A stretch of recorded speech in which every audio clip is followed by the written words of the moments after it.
এক ফকির দিল্লি ঘুরতেছে, একজন বলছে, ভাই তোমারে তো খয়রাত করে দেখতেছি আমি সেই ছোটবেলা থেকে, খালি তুমি খয়রাত করো। একটা জিনিস আপনারা মনে রাখবেন, গরিব, আজকে যারা গরিব পরিশ্রমের মধ্য দিয়ে কালকে তারা ধনী হতে পারে, কিন্তু যারা ভিক্ষুক, যারা ভিক্ষা করে, জিন্দেগিতে কোনোদিন তারা বড় হতে পারবে না। ভিক্ষা করা যাদের অভ্যাস, জীবনেও বাড়ি করতে পারবে না, জীবনেও ধনী হইতে পারবে না, কিন্তু গরিব ধনী হইতে পারবে। কারণ হলো আল্লাহর কাছে দুইটা বৈধ জিনিস অত্যন্ত ঘৃণিত। কয়টা? একটা হলো তালাক, আর একটা হলো ভিক্ষাবৃত্তি, মানুষের কাছে চাওয়া। আল্লাহ পছন্দ করেন না। তো ভিক্ষুক ঘুরতেছে, একটা লোক বলল, মিয়া তোমার তো সারা জীবনই খরচ করতে দেখি। খরচ করবো না, করবো কি? যার কাছে যাই সে দেয় 4 আনা 2 আনা 1 টাকা, এর বেশি তো দেয় না, তেই দিয়ে আমি কেমনে বড় লোক হবো? কয় যে তুমি বাদশারে চোখে দেখো না, বাদশারে চোখে দেখো না? কয় বাদশার কাছে কি আমার মতো লোক যাইতে পারে নাকি? কয় না, যাইতে হবে, যাও। বাদশা একবার যাবা, এমন দেওয়া দেবে জীবনে আর তোমার খরচ করা লাগবে না। পাতি শিয়ালের পিছনে ঘুরে তো লাভ নাই, পাতি শিয়ালে খায় মুরগি, তোমার একটা ঠ্যাং দেবে, দাঁতের খেলালের কাজ হবে না। বাঘের পিছনে ঘোরো, বাঘে খায় গরু আর হরিণ, একটা রান দিলে তুমি 1 সপ্তাহ খাইতে পারবা। তো বলছে বাদশার কাছে যাও। তো বাদশারে পাবো কই? কই তো দেখলাম কেবল মসজিদে ঢুকলো। তারপরে ফকির গিয়ে দাঁড়ায় আছে বারান্দায়, দেখে যে উনি বাদশা ভেতরে বসে হাত তুলে আছে ভাবে, আর চোখ দিয়ে পানি পড়ে দাড়ি ভিজে ভিজে পড়তেছে। নামাজ শেষ করে, মোনাজাত শেষ করে বাদশা বেরিয়েছেন। কোন বাদশা? শাহজাহান। বাইরে আসার পর ফকির বলল, আসসালামু আলাইকুম বলে ফকির রওনা করছে। বাদশা বলে, দাঁড়াও, তুমি যে রওনা করলা, তোমার তো ভিক্ষুক মনে হয়, আর লোকেরা যারা ভিক্ষুক না তারাও তো আমার কাছে চায়, আর তুমি তো ভিক্ষুক, চাইলে না কেন কিছু? ভিক্ষুক বলে, জাহাপানা, আমি কিছু চাইতে এসেছিলাম আপনার কাছে, কিন্তু আপনার করুণ অবস্থা দেখে আমার জ্ঞানের চোখ খুলে গিয়েছে। আমি দেখতে পেলাম আমি যার কাছে চাইতে এসেছি, আমি তো কান্দি না, হাতও পাতি নাই। যার কাছে চাইতে আসলাম দিল্লির সম্রাট, আবার কোন সম্রাটের কাছে হাত পেতে ভিক্ষুকের মতো কি জানি চায়, আর চোখ দিয়া পানি পড়ে দাড়ি ভিজে ভিজে পড়ছে। আমার জ্ঞানের চোখ খুলে গেছে, দুনিয়ার বাদশার কাছে আর চাইব না। বাদশা কান্দে যে বাদশার কাছে, তার কাছেই চাইব। প্রিয় ভাই সব, এই জন্যে জিহ্ন সাফ করে ফেলুন। দুনিয়ার কোনো মানুষের জন্য, মানুষের কাছে নয়, কোনো কবরে নয়, কোনো কারো কাছে নয়, আল্লাহ তাআলার কাছেই আমরা নামাজের মধ্যে ঘোষণা করেছি, ইয়্যাকা না'বুদু ওয়া ইয়্যাকা নাস্তাঈন। আল্লাহ তাআলা, তোমার একমাত্র ইবাদত করি, তোমার কাছেই সাহায্য চাই। কাজেই সাহায্য আল্লাহর কাছে। কার কাছে চাইবো বলেন? আল্লাহ আমাদের ঈমান পোক্ত করে দিন। আমরা বলি আমিন, আমরা বলি আমিন। অসুখ বিসুখ হইলে পরে ধৈর্য ধরবেন। অনেক মানুষ আছে জ্বর হইলে কয় যে এত নামাজ পড়ি খালি জ্বর আমারই হয়, এত রোজা রাখি, ভালো ভালো কাম করি, আমার ছেলের অসুখ মোটে সারি না। এই জাতীয় কথা বলবেন না। মুমিনের পায়ে যদি কাঁটাও ফোটে, সওয়াব থেকে খালি নাই। ধৈর্য ধরতে হবে। কাঁটা ফুটছে, বলেন ইন্না লিল্লাহ। আজাবান লিল মুমিন, মুমিনের জন্য বড়ই আশ্চর্য ব্যাপার, বিপদ হইলেও শুকর আদায় করে, আর সুখে থাকলেও শুকর আদায় করে। সুবহানাল্লাহ বিহামদি। বিপদ আসলে সে বলে ইন্না লিল্লাহি, বলেন ইন্না লিল্লাহি ওয়া ইন্না ইলাইহি রাজিউন। আর যখন শান্তি আসে বলে আলহামদুলিল্লাহ। দুই অবস্থায় তার জন্য নিয়ামত আল্লাহর তরফ থেকে সে পায়, আলহামদুলিল্লাহ। প্রিয় ভাই সব, তো আল্লাহর উপর ঈমান আনার জন্য কয়টা শর্ত বলছিলাম? এই যে প্যাচ লেগে গেছে, কয় যে 3টা। আল্লাহর উপর ঈমান আনার জন্য শর্ত কয়টা? 4টা। 4টার বলছি কয়টা? 2টা। আরেকটা হচ্ছে আল্লাহর কুদরত, এ বিশ্বাস করা। আল্লাহর কুদরত মানে শক্তি। আল্লাহর কিছু বিশ্বাস করবেন বলেন জোরে? শক্তি। আকাশ এবং জমিনে শক্তিশালী কে? কিন্তু আমার দেশের জনগণ, কিছু কিছু রাজনীতিবিদরা বলে জনগণই নাকি সকল ক্ষমতার, সকল শক্তির উৎস। কি পাগল! তুমি ক্ষমতার উৎস? নাকের মধ্যে ময়লা, দাঁতে ছাতা, পেটের মধ্যে দুর্গন্ধ ভরা, ক্ষমতার উৎস। আশ্চর্য কথা, এই যে ক্ষমতার উৎস, হাজার হাজার লোক এখানে বসা, দুইটা ভাউয়া ব্যাংক যদি দুই কোণা দিয়ে ঢোকে, ভাউয়া ব্যাংক চেনেন? বিগ সাইজের ব্যাংক, দুইটা যদি দুই দিক দিয়ে ঢোকে লাফাইতে লাফাইতে, সামনে যারা আছে এমনি লাফাবে। অন্তত টঙ্গী তামিরুল মিল্লাত মাদ্রাসা ছাড়াইয়া তারপরে ফিরে তাকায় বলবে, ভাই আমরা দৌড়াই কেন? ব্যাংকের সামনে অসহায়, বল্লা ভীমরুলের সামনে অসহায়, সাপের সামনে বিচ্ছুর সামনে অসহায়, তারা কয় সকল ক্ষমতার উৎস জনগণ। কপাল পোড়া, ক্ষমতার উৎস জনগণ নয়। এটা কোরআনের সাথে কন্ট্রাডিকশন হয় এ কথায়। আল্লাহ বলেছেন আন্নাল কুওয়াতা লিল্লাহি জামিয়া, সকল ক্ষমতার উৎস কে? চিল্লায় বলো ক্ষমতা কি দেখছেন? মাত্র 1.5 মিনিট। কয় মিনিট? মাত্র 1.5 মিনিট। আল্লাহ বলেছেন কোন, সাথে সাথে তামিলনাড়ু, মালয়েশিয়া, ইন্দোনেশিয়া, থাইল্যান্ড, মালদ্বীপ, শ্রীলঙ্কা 2 লক্ষ লোক শেষ, 1 লক্ষের খোঁজ নাই। সমুদ্রের পানি 33 ফিট উঁচু হয়ে এসছে। সুবহানাল্লাহ কই ইচ্ছে করে না? বিজ্ঞানীরা বলেছেন ভারত মহাসাগরের তলদেশে ফাটল ধরেছে, ওর কয়েক কিলোমিটার নিচে ভূমিকম্পের উৎপত্তি হয়েছে। ভারত মহাসাগরের পানি 3 হাত না 4 হাত, কত কিলোমিটার আল্লাহই জানে। এই কয়েক কিলোমিটার নিচে যে মাটি, সেই মাটিরও কয়েক কিলোমিটার নিচে ভূমিকম্পের উৎপত্তি। এখান থেকে ভূমির কম্পন হয়েছে, সেই ভূমিকম্পে সমস্ত মহাসাগরের মধ্যে, ভারত মহাসাগরের মধ্যে জলকম্পন শুরু হয়েছে। পানির কম্পন, মাটির কম্পন একসাথে 4 তলা পরিমাণ উঁচু হয়ে পানি চলে আসছে। বাড়ি গাড়ি সব কিছু খড় কুটার ন্যায় সব উড়িয়ে দিয়েছে। এগুলোরে কপাল পোড়া নাস্তিক যেগুলি, তারা বলে প্রাকৃতিক দুর্যোগ। ওর বাপের মাথা। আচ্ছা, প্রাকৃতিক দুর্যোগ, প্রকৃতি কি? কোন জন্তুর নাম? প্রকৃতি কোন জন্তু জানোয়ারের নাম? প্রকৃতি নিজে চলে না কেউ তাকে চালায়? কে চালায়? কপাল পোড়ারা তা বোঝে না। বিশ্ববিদ্যালয়ের শিক্ষক হয়েছে তো, আল্লাহ দিয়ে আসি কোথায়? তবে সব খারাপ না, ভালো আছে আলহামদুলিল্লাহ। কিছু আছে কপাল পোড়া, বিশেষ করে শান্তিনিকেতনে যারা পড়াশোনা করে আসে, সাহিত্য চর্চা করে, এই সাহিত্য চর্চা করতে করতে এক পর্যায়ে কপাল পুড়ে যায়, আল্লাহরে চিনতে পারে না। সব চেনে, আল্লাহরে চেনে না। আল্লাহ এখন চিনাইতেছে ভালো করে। প্রিয় ভাই সব, কওমে আদ, কওমে সামুদ, এগুলিকে আল্লাহ তারা ধ্বংস করেছেন। কিয়ামতের আগে এই যে 7টা আকাশ, এই আকাশ সম্পর্কে অবিশ্বাসীরা তারা বলেছে আকাশ বলতে কিছুই নেই, এটা নাকি অনেক দূরে, তাই নীলা নীলে দেখা যায়। কি কপাল পোড়া চিন্তা করেন, নীলা নীলা দেখা যায়।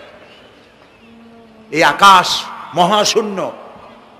এই আকাশগুলিকে, আকাশ কয়টা? কয়টা স্তর? 7টা। এগুলি কাতাইয়ে সিজিল্লিল কুতুব।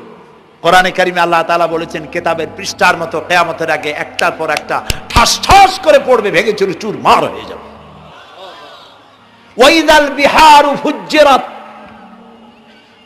আল্লাহ তাআলা বলছেন ইদাস সামাউ ফাতারাত ওয়াইদাল কাওয়াকিবু ইনতাসারাত ওয়াইদাল বিহারু ফুজ্জিরাত। আকাশের তারকাসমূহ বিক্ষিপ্ত হয়ে পড়বে। অসংখ্য তারকারাজি, বিশাল বিশাল তারকা বিক্ষিপ্ত হয়ে পড়বে। চন্দ্র সূর্য একটার সাথে আরেকটা ধাক্কা লেগে চাঁদ আর সূর্য আলো হারিয়ে ফেলবে, একাকার হয়ে যাবে। পাহাড়গুলো উঁচু করে আল্লাহ তাআলা জমিনের উপরে আছাড় মারবেন, কালিহিনিল মানফুস, তুলার মতো উড়ে চলে যাবে। সুবহানাল্লাহ বলবা না? কত বড় শক্তি আল্লাহ পাকের। ওয়াইদাল বিহারু ফুজ্জিরাত, সমুদ্র সমূহ বিদীর্ণ হয়ে যাবে। সমুদ্রে যত পানি আছে সমস্ত পানিগুলি নিঃশোষিত হয়ে যাবে মাটির তলায়, এবং সেখানে অগ্নুৎপত্তি হবে। কোরআনে কারিমে আল্লাহ বলে দিয়েছেন গোটা সমুদ্রগুলিতে আগুন জ্বলতে থাকবে। এগুলি কিয়ামতের আলামত। আল্লাহ পাকের অফুরন্ত মেহেরবানি। এই যে কানের কাছ দিয়ে গুলিটা চলে গেছে, কানে লাগে নাই, বাড়ির কাছ থেকে কিয়ামত হয়ে গেল, বাংলাদেশে আল্লাহ বাঁচাই দিলেন। সুবহানাল্লাহ বলো, আলহামদুলিল্লাহ বলেন। আমাদের প্রতিবেশী দেশগুলিতে যেভাবে আঘাত লাগছে, ওর 1000 ভাগের 1 ভাগের আঘাত কয়েক সেকেন্ড যদি বাংলাদেশে হতো, আমাদের সব অপরিকল্পিত শহর, রাজুক পারমিশন দিয়েছে 3 তলার, করা হয়েছে 7 তলা। এইভাবে অপরিকল্পিত যত বিল্ডিং আছে এগুলি পচা সিমেন্ট দিয়ে, পচা ইট দিয়ে তৈরি করা হয়েছে। 2-3 সেকেন্ডের ভূমিকম্প যথেষ্ট এই শহর লন্ডভন্ড করে দেওয়ার। অসংখ্য মানুষ মারা যাবে, অসংখ্য বাড়িঘর শেষ হয়ে যাবে। এদেরকে রেস্কিউ করার মতো মডার্ন ইকুইপমেন্টসও গভর্নমেন্টের কাছে নাই। এই জন্য আল্লাহর কাছে সেজদা দিয়া গুনার তওবা করতে হবে, আল্লাহ আমাদের মাফ করে দাও, আমার এই গরিব দেশটাকে কিয়ামত পর্যন্ত এই গজব থেকে বাঁচাও। প্রিয় ভাই সব, আল্লাহ তাআলার ক্ষমতার ওয়াজ আমি আজ করতে পারবো না, অনেক লম্বা হয়ে যাবে। কারণ আমাকে 3টা পুঁজির কথা তো কমসে কম বলতেই হবে, অল্প করে হলেও। শুনবেন তো? আল্লাহ তৌফিক দিক, বলেন আমিন। তো আল্লাহ তাআলার ক্ষমতায় বিশ্বাস করা, তার প্রচন্ড ক্ষমতা, যা খুশি তাই বলেন করতে পারেন। মরাকে জিন্দাকে মারতে পারেন, মরুভূমিতে ফুল ফুটাতে পারেন। সুবহানাল্লাহ, যা খুশি তাই করতে পারেন। এই শক্তি সহকারে আল্লাহকে বিশ্বাস করতে হবে। 4র্থ নম্বরে আল্লাহর হুকুম এবং হাকাম, আদেশ নিষেধ। আমি আল্লাহরে বিশ্বাস করি, এই কথার কোনো দাম নাই যদি তার আদেশ না মানি। এই কথার কোনো দাম নাই যদি তার নিষেধকে আমি আমার জীবনে প্রত্যাহার না করে চলতে পারি। মুসলমান বলে দাবি করার কোনো মূল্য নেই। একদিকে নামাজ পড়ি, আর একদিকে ওজনে কম দেয়, খাদ্যে ভেজাল দেয়, বেপরদা করি, মিথ্যা কথা বলা হয়, ওজনে কম দেয়, খাদ্যে ভেজাল দেয়, জমিনের আইল ঠালে, আমানতের খেয়ানত করে। আল্লাহর হুকুম মানা হলো না, রসুলের আদেশ মানা হলো না। আল্লাহর উপর ঈমান আনার জন্য 4র্থ শর্ত হচ্ছে আল্লাহ যা বলেছেন মাথা নত করে মেনে নিতে হবে। বলতে হবে সামি'না ওয়া আতা'না। বলেন সামি'না ওয়া আতা'না, শুনলাম আর মেনে নিলাম। বলেন তো জোরে, শুনলাম আর মেনে নিলাম। সুবহানাল্লাহ বলেন। মুমিনেরা এই প্রশ্নই করবে না মদ হারাম কেন, মুমিনেরা এই প্রশ্নই করবে না জুয়া হারাম কেন। একটাই জবাব, মদ হারাম কেন? আল্লাহ হারাম করেছেন তাই হারাম। জিনা হারাম কেন? আমার আল্লাহ হারাম করেছেন তাই হারাম। জুয়া হারাম কেন? আমার আল্লাহ হারাম করেছেন তাই হারাম। কোন যুক্তি নাই। যুক্তির, আল্লাহর নিষিদ্ধ জিনিসে যুক্তি তালাশ করে কেবলমাত্র শয়তান। আল্লাহর আদেশ নিষেধের যুক্তি তালাশ করে কে? শয়তান। মুমিনের কাজ হলো সামি'না, বলেন, ওয়া আতা'না, শুনলাম আর মানলাম, বাস, শেষ কথা, খালাস। এই গেল 4টি শর্ত পুরো হয়ে গেল। এই 4টি শর্ত যদি পূরণ করতে পারি তাহলে আল্লাহরে বিশ্বাস করছি এটা প্রমাণিত হবে, এটা জাস্টিফাই হবে, এটা সত্যতা প্রমাণ হবে যদি আল্লাহর হুকুম মতো। 1 নম্বরে হলো, আমি আবার কথাটা প্যাকেট করে দিই যাতে করে আপনারা বাড়ি নিয়ে যাইতে পারেন। আল্লাহর উপরে ঈমান এনেছি, এই কথাটাকে কমপ্লিট করার জন্য শর্ত কয়টা? 4টা। 1 নম্বরে আল্লাহর অস্তিত্বে বিশ্বাস, বলেন আল্লাহর অস্তিত্বে বিশ্বাস। 2 নম্বরে আল্লাহর গুণাবলীতে বিশ্বাস। 3 নম্বরে আল্লাহর ক্ষমতায় বিশ্বাস। 4 নম্বরে আল্লাহর আদেশ এবং নিষেধে বিশ্বাস, মান্য করে চলা। আল্লাহ যেন এই তৌফিক আমাদের দেয়, বলেন আমিন। আল্লাহ রাব্বুল আলামিন দুনিয়ায় শান্তি, আখিরাতে জাহান্নাম থেকে মুক্তি দেওয়ার জন্য আল্লাহ পাক আমাদেরকে একটা ব্যবসার কথা বলেছেন। ওই ব্যবসায় পুঁজি কয়টা? বলেন। 3টা পুঁজি। বলছি কয়টা? দেখেন যে কেমনি প্যাঁচ লাগে। বলছি মাত্র একটা, সে একটা ডাল বাইর করছি 4টা। এবার আসেন মূল পয়েন্টে। এবার দ্বিতীয় পয়েন্ট, রসুলের প্রতি ঈমান। আমরা তো রসুলের প্রতি ঈমান আনছি কিনা বলেন? রসুলের প্রতি ঈমান এনেছি। আমাদের এই ঈমান যথেষ্ট নয়, কারণ আমাদের ঈমান হলো রবিউল আউয়াল মাসে ঈমান তাজা হয়, ঠিক না? ঠিক না? রবিউল আউয়াল মাস যখন আসি, ব্যানারটা নাই, শামিয়ানাটা নাই, রাস্তাগুলিতে ফ্ল্যাগ লাগাই আর আলোক সজ্জা করি। মন্ত্রীরা আসেন, নেতারা আসেন, সিরাতুন নবী মাহফিলে দাঁড়ায় বলেন নবীর আদর্শ অনুসরণ করা ছাড়া উপায় নাই। অথচ ওনার পা থেকে শুরু করে মাথা পর্যন্ত নবীর আদর্শ নাই। আবার এই নেতা রামকৃষ্ণ মিশনে, রামকৃষ্ণ পরমহংসদেব তার মঞ্চে গিয়ে বলেন রামকৃষ্ণের নীতির ছাড়া বিকল্প কিছুই নেই। আবার গৌতম বুদ্ধের জন্মবার্ষিকী উদযাপনের জন্য সেখানে গিয়ে বলেন গৌতম বুদ্ধের অহিংস নীতি অনুসরণ করা ছাড়া জাতির যোগীনাথ হওয়ার আর কোনো পথ নাই। যেখানে যায় সেই জায়গার গুলি ধরে। রবিউল আউয়াল মাস আসতে বলেন আলোকসজ্জা করে, ইয়া নবী সালামু আলাইকা, ইয়া রাসূল সালামু আলাইকা। এরপরে গরম গরম জিলাপি রাসূলুল্লাহকে বুঝায় দেওয়া হলো, হে রাসূল আপনি তাকিয়ে দেখেন কত মহব্বত আপনারে করি, আপনার মহব্বতের জন্য আমাদের শহরের কোনো মিষ্টির দোকানে আর মিষ্টি নাই, সব আমরা খাইয়া শেষ করছি। এই হলো মহব্বত। এই মহব্বতে এই ইমানে কাজ হবে না। এই ইমানে বলেন কাজ হবে না। কোন ইমানে কাজ হবে? রাসূলের প্রতি ইমানের অর্থ কি? এর অর্থ হচ্ছে নবী করিম সাল্লাল্লাহু আলাইহি সাল্লাম আমাদের রাসূল, আমাদের নেতা। আমাদের রাসূল আমাদের নেতা, আমরা তার উম্মত, তার অনুসারী। অনুসারীর কাজ কি? নেতার পূর্ণাঙ্গ অনুসরণ করণ। রাসূলুল্লাহর আনুগত্য করতে হবে, এটা কে বলেছেন? আল্লাহ রাব্বুল আলামিন সূরা আলে ইমরানের মধ্যে বলেছেন কুল ইন কুনতুম তুহিব্বুনাল্লাহা ফাত্তাবিউনি ইউহিব্বুকুমুল্লাহ ওয়া ইয়াগফির লাকুম যুনুবাকুম আল্লাহু গফুরুর রহিম। হে নবী আপনি বলুন, তোমরা যদি আল্লাহকে ভালোবাসো তাহলে তোমার কাজ হচ্ছে, তোমরা যদি আল্লাহকে ভালোবাসো তাহলে তোমরা আমার আনুগত্য করো, আমার অনুসরণ করো। কার? রাসূলের। বলেন কার? রাসূলের অনুসরণ যদি তোমরা করো, খেয়াল করে শুনতেছেন তো? আল্লাহ তাআলা বলছেন নবী আপনি বলেন তোমরা যদি আল্লাহকে ভালোবাসো, তোমাদের এই দাবি যদি সত্য হয় তাহলে আমার অনুসরণ করো, আমার আনুগত্য করো। আমার অনুসরণ, আমার আনুগত্য করলে পরে তোমাদেরকে আল্লাহ রাব্বুল আলামিন ভালোবাসবেন এবং তোমাদের তামাম জিন্দেগির সমস্ত গুনাহ খাতা আল্লাহ তাআলা মাফ করে দিবে। আমরা কি গুনাহ মাফ করাইতে চাই? বলেন চাই? আসুন রাসূলের আনুগত্য করুন। রাসূলের আনুগত্য কিরকম? রাসূল যেভাবে মোস কাটছে আমরা সেইভাবে মোস কাটবো। তিনি দাড়ি যেভাবে রাখছেন আমরা সেইভাবে রাখবো। তিনি চুল কাটছেন যেভাবে সেইভাবে করব। তিনি পায়ের নখ, হাতের নখ যেভাবে কাটছেন সেইভাবে করব। তিনি যেভাবে বিবাহ করেছেন সেই সুন্নত অনুযায়ী বিবাহ, তিনি যেভাবে দেশ চালাইছেন সেইভাবে দেশ চালাবো। রাসূলের অনুসরণের অর্থ শুধু এই নয় যে তিনি যেভাবে সুরমা লাগাইছেন আমি ওইরকম সুরমা দেব, তিনি যেভাবে কদু খাইছে আমিও কদু খাবো, এটা নয়।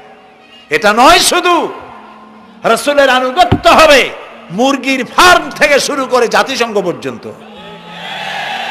জীবনের সব ক্ষেত্রে।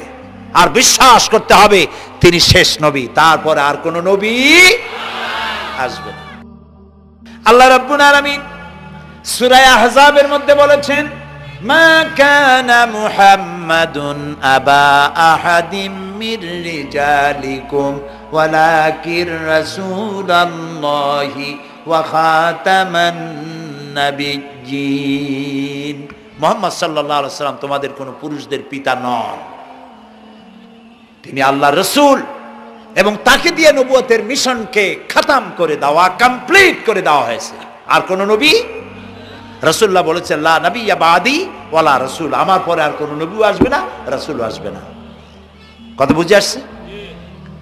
আল্লাহর নবীর পরে আর কোন নবী হবে না। আল্লাহর নবী বলেছেন একটি ইমারত তৈরি করে তার ভিতরে একটা ইট যদি খালি থাকে, একটি ইটের জায়গা যদি শূন্য থাকে, তাহলে সকলের চোখে ধরা পড়বে। ওই ইটখানা দিলে পরে বিল্ডিংটা কমপ্লিট হয়ে যায়।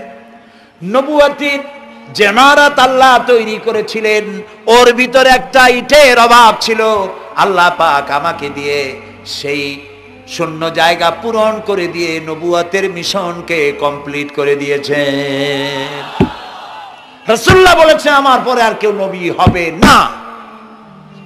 পৃথিবীর সব মুসলমানদের আকীদা মুহাম্মদ সাল্লাল্লাহু আলাইহি ওয়াসাল্লামের পরে যদি কেউ নবুয়তের দাবি করে সে কাফির, হাজার বার কাফির। তাকে যারা নবী মানবে তারাও। রাসূলুল্লাহ বলেছেন আমার পরে 30 জন মিথ্যেবাদী নবুয়তের দাবি করবে। তার মধ্যে একজন তো দাবি করছে রাসূলের জীবদ্দশায়, একটা ছিল মেয়ে লোক আর একটা ছিল পুরুষ। পুরুষটার নাম ছিল মুসাইলামা কাযযাব, নামই ছিল কাযযাব। কাযযাব মানে মিথ্যাবাদী। দেখছেন অবস্থা, নামই মিথ্যাবাদী।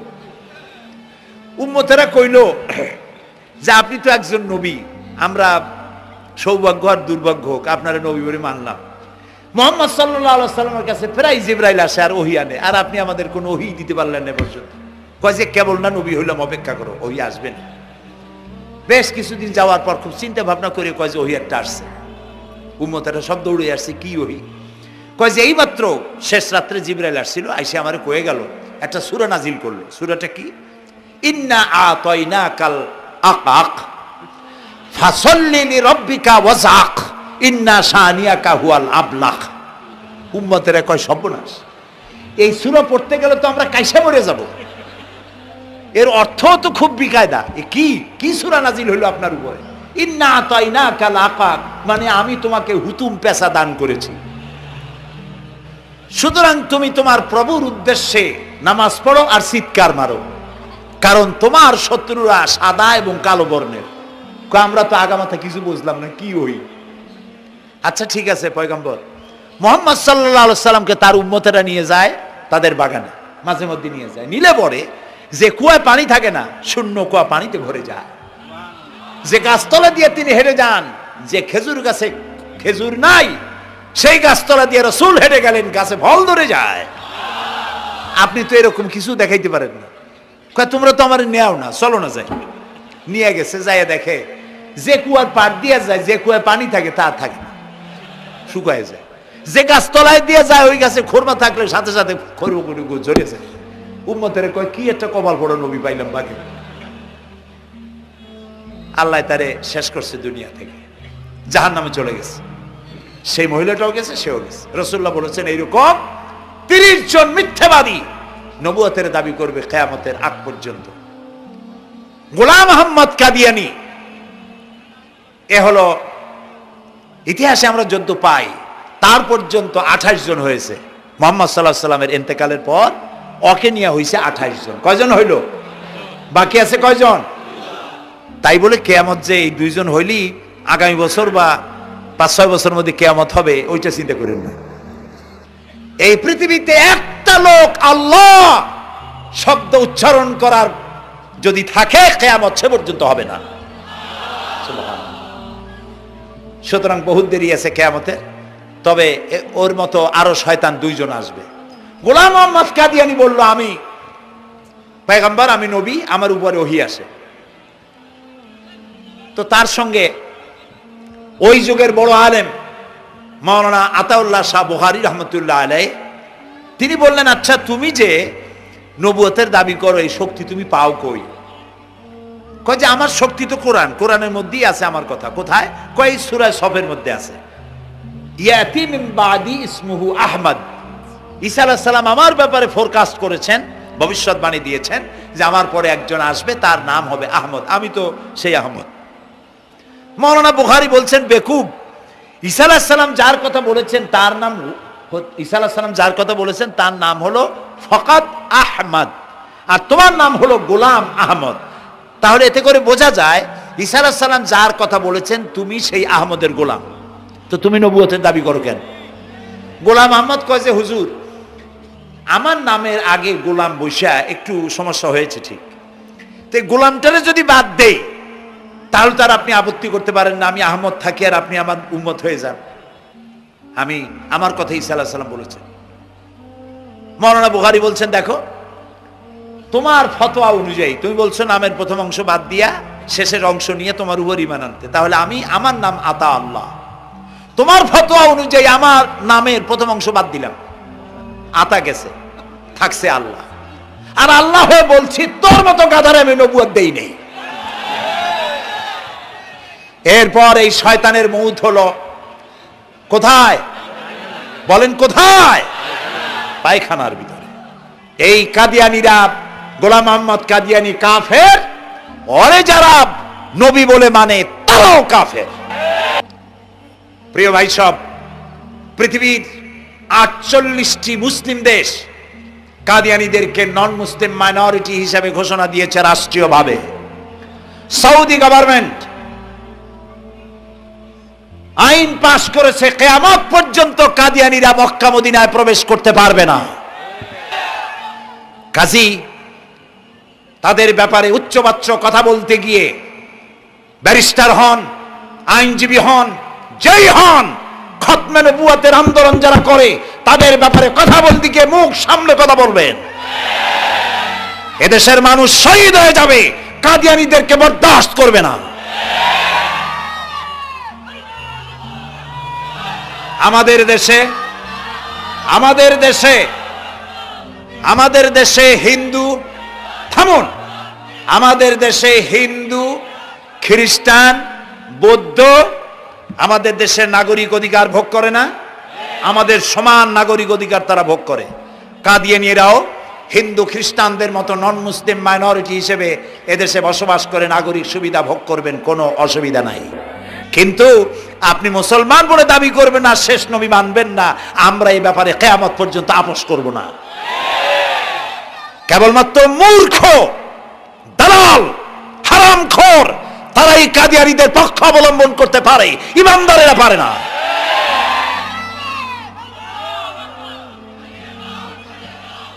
কাদিয়ানীরা যে সব মসজিদ তৈরি করে, এগুলি মসজিদ নয়, এগুলি উপাসনালয়। হিন্দুদের মন্দিরকে যেভাবে আমরা সম্মান করি, ওদের উপাসনালয়কে সম্মান করি। কিন্তু কাদিয়ানীরা যতদিন মুসলমান নামের পরিচয় দিতে থাকবেন, আমরা আমাদের অধিকার আদায়ের জন্য সুশৃঙ্খলভাবে গণতান্ত্রিক পদ্ধতিতে আমরা এই অধিকার আদায়ের চেষ্টা করব। খতমে নবুয়তের আন্দোলন কোনো রাজনৈতিক আন্দোলন নয়, এটি আমাদের ঈমানের আন্দোলন। যারা আন্দোলন করতেছেন তারা আমাদের ফরজে কিফায়ার দায়িত্ব পালন করছেন। প্রিয় ভাই সব, রাসূলের প্রতি ঈমান আনতে হলে এরকম ঈমান আনতে হবে, তারপরে আর কোন নবী আসবে না।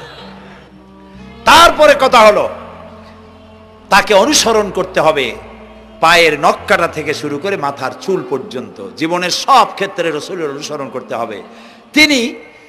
তিনি সেনাপতি ছিলেন, শ্রমিক ছিলেন, পিতা ছিলেন, নানা ছিলেন, স্বামী ছিলেন, ঠিক না?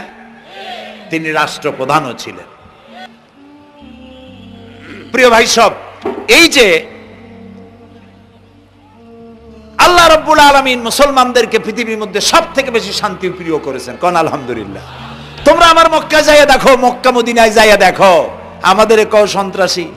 মক্কা মদিনায় লক্ষ লক্ষ মানুষ এই যে সব চলে গেছে, এখন কোথায় গেছে? সারা পৃথিবী থেকে মানুষের এখন ছুটছে, পৌঁছে গেছে, আর পথে আছে, প্লেনে আছে, নদীতে আছে, গাড়িতে আছে। সুবহানাল্লাহ, লক্ষ লক্ষ মানুষ চলে গেছে, সবার একই ড্রেস, একই গন্তব্য, একই স্লোগান, লাব্বাইক আল্লাহুম্মা লাব্বাইক।